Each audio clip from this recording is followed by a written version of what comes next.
if you're coming from part one, I feel the need to point out that whenever I made like the caption of closing time with the clock, I just chose one of the random clocks that like were in the queue.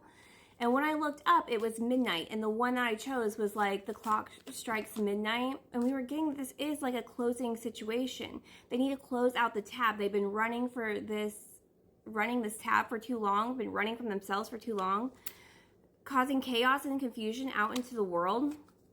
I hide behind material things because at least I know that this feels like someone, I'm not going to say down to earth, but is very much so connected to 3D source and energy here. And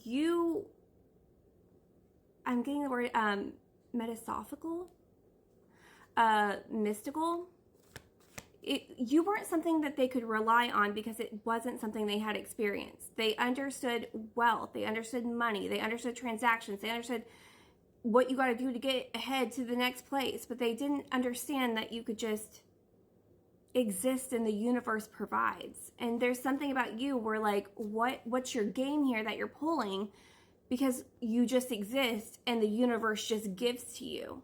They didn't trust it. They felt like you were running some kind of game that they were used to running. Only you were running it better.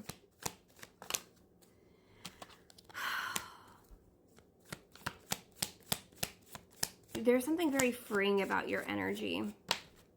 It was very alluring and very scary. Ecstasy, escaping. Oh, loyalty and releasing it. Sorrow. Yeah, this is someone who knew you were a gift. And I don't think they understood this at the time because it just felt very scary. And now it's like, oh, that was what love was. And I've lost this. I am acknowledging I am becoming a better person. I'm metamorphosizing. But I closed you off. So are you happy? Oh, I'm sure you're happy. Soulmates. You know, there is a divine masculine. Divine masculine soulmate. So there's a divine masculine energy here that's ready to make some kind of return and chase.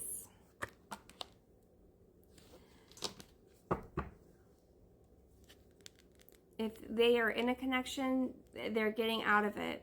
If there's things that have been holding them back, like the mistakes that they've made, they're writing them. They're closing the tab. They're settling up the bill and coming in for an apology.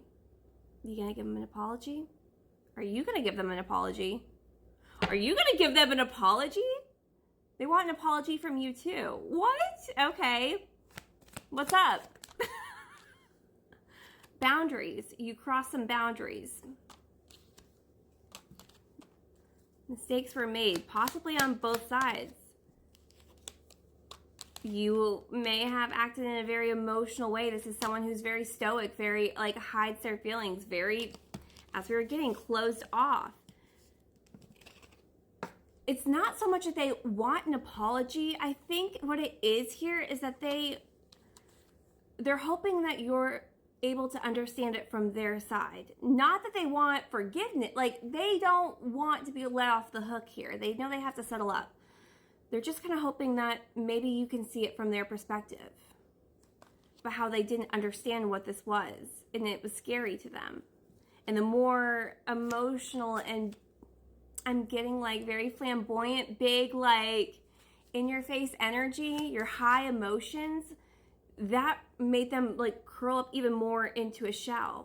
They couldn't handle it on a surface level, let alone all of the things that you were. Cause conflict. It was like they set up some kind of boundary for themselves, and you kept pushing and pushing and pushing, and they weren't ready to be exposed. So they had to go silent with you. It's like, it's not that they want an apology for this. They want you to understand that it was just too much for them. Not saying this person, maybe I am.